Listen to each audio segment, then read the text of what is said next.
Welcome to the latest episode of Cut to the Chase. You got me today, Davis, and we're talking about branding. We're talking about branding because we see a lot of the same out there, right? You know, it doesn't matter if you are, look, you see it more than me because I'm obviously all I think about is my team and what we do, but you see a lot of agents, right? And they all are a little bit of the same.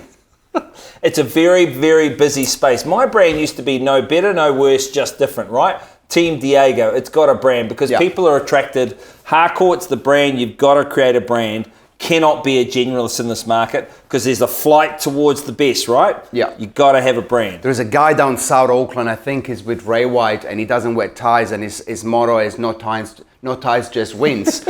Tom Dawson or something like that, I don't know. Sorry that I haven't got your name right. If you listen to the podcast, I'm sure you don't. But again, right, there's a brand, there's something that's different. And I think it's important that no matter how Joe Blog you are and how vanilla you are, you got to find something and you got to drive on it. Now, you know, there's a lot of people from the Air Force or Navy that ex-Navy or ex-Air Force, they use that as their branding. There's some of the good branding I've seen is a bold guy that just said bold real estate approach. And of course it's bold. Like, it doesn't matter what it is as long as, of course, it's got either some humor. Humor is important, right? Yes. Humor is very, very important. Either that or it does have something that basically backs up why you would be a good agent, like ex-Navy, ex-Air Force. Make them think, make them feel, make them smile. So one of the best ones that I've seen, Diego, was a person who was an animal lover. So she just had a lot of profile ads with cats and dogs and people that love animals. The crazy cat lady?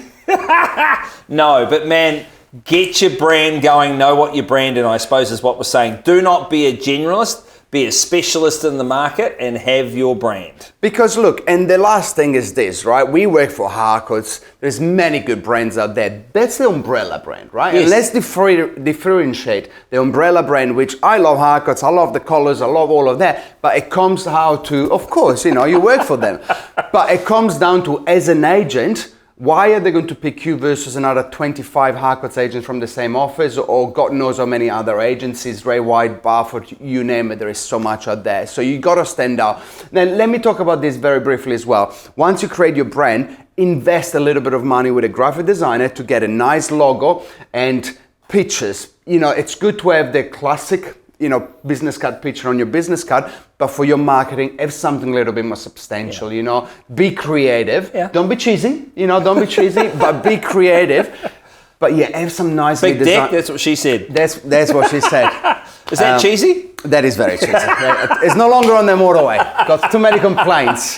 The next one was, I'll pay more, that's what she said. Yeah, but I tell you what, it got your profile. Funny. So you've got to have some courage, right? Yeah. But hey, invest in a nice logo. There's nothing worse when you see someone saying, I've just got my new branding, and then you look and it's like, have you done it on Paint 1998? Just pay a kid $500, get a nice logo, some nice color, and it goes a long way. I went one step ahead, of course. It cost me about $5,000. The new branding looks amazing. But of course, different levels, right? You don't have to start at that point. But we're in the marketing game, right? Look, act and talk like the money. Spend some money on your brand. Get out there. Stop mucking around. Cut to the chase. See you next week.